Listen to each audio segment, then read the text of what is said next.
Hi, hello, welcome or welcome back to my place on the internet. I'm Amanda, also known as Alternative Vegan, and today I'm going to be making a video on That Vegan Teacher once again. Okay, the last video I posted on this account was about That Vegan Teacher, and it kind of unexpectedly blew up.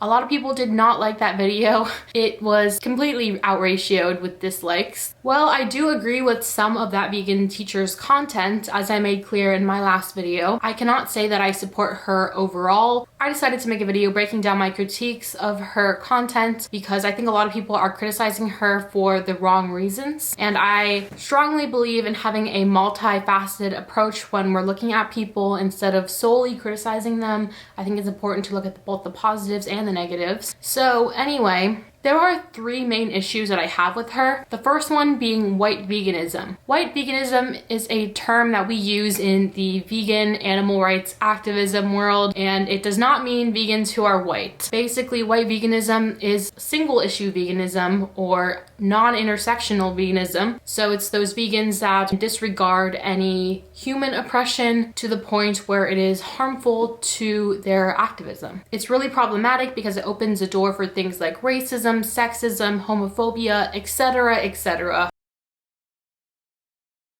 For example, she made the I Can't Breathe video shortly after George Floyd's death, which was completely inappropriate, insensitive. She has shown time and time again that her main focus is animal rights. She's not really intersectional at all. Veganphobia is real, and it's wrong. Imagine that you are a person on this app who's Black and defending the Black community, and somebody kept showing you and tagging you in posts of dead Black people. How would you feel?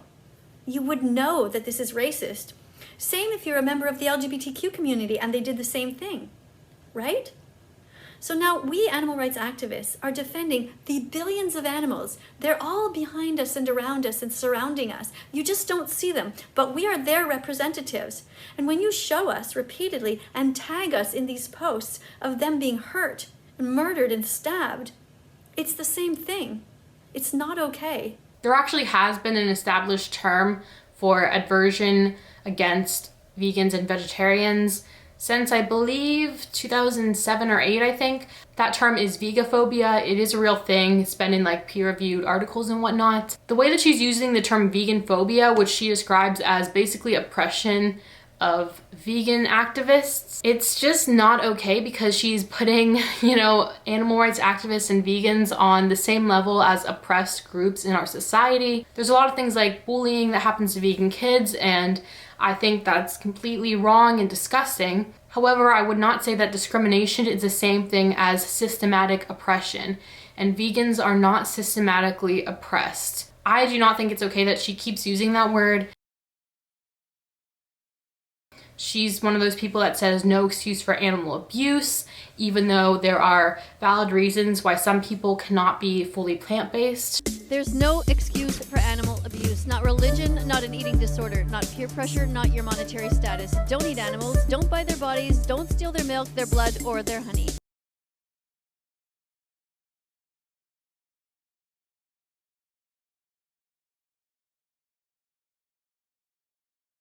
Although many people, and most people actually, can be vegan or 100% plant-based, not everyone can, and there are valid reasons why people can't be 100% plant-based.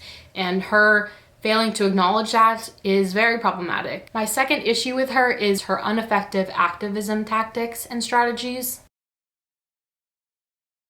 The Bible is just peer pressure from dead people.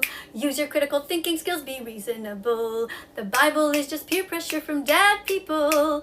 Science rules, so take the good from your religion, believe the rest, because you're not a fool. Like I mentioned in my last video, I don't personally have a problem with her religious jokes.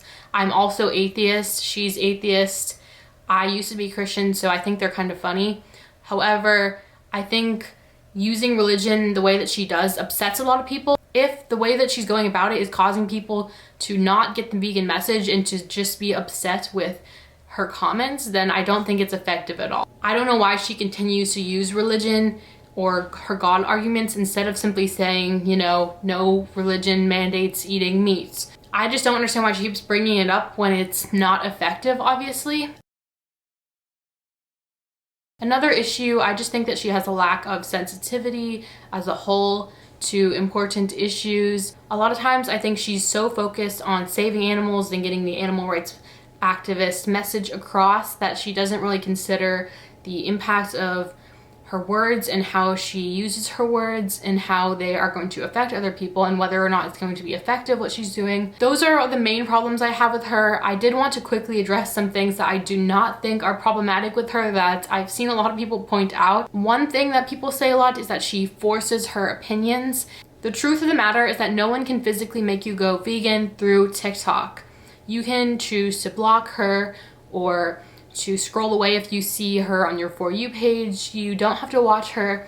When you watch, LGBTQ activists or BLM activists or any social justice movement activists, you are not being forced to do anything. So that's kind of the same situation here, where even if her content seems forceful or she's saying like, you have to go vegan, you don't actually have to listen to her. She's not physically forcing you to do anything. So I don't really think that criticism is valid. Another thing I saw a lot in the comments of my last video was that she's forcing her dog to eat a plant-based diet.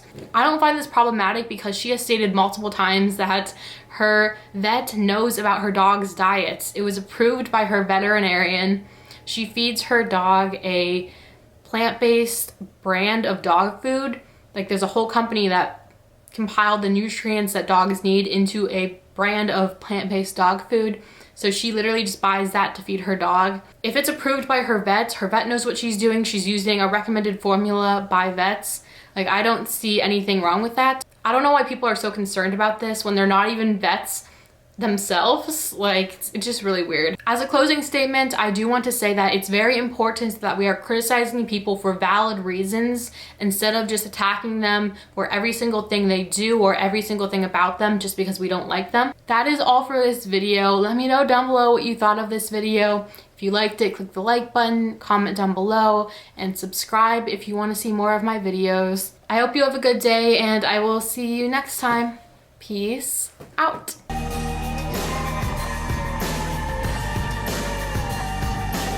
I literally feel like I'm out of focus. Or is that just me? I think it's just me because I'm fully in focus. The way my sweatshirt matches my butterfly clips. Valentine's look. It places, I don't know.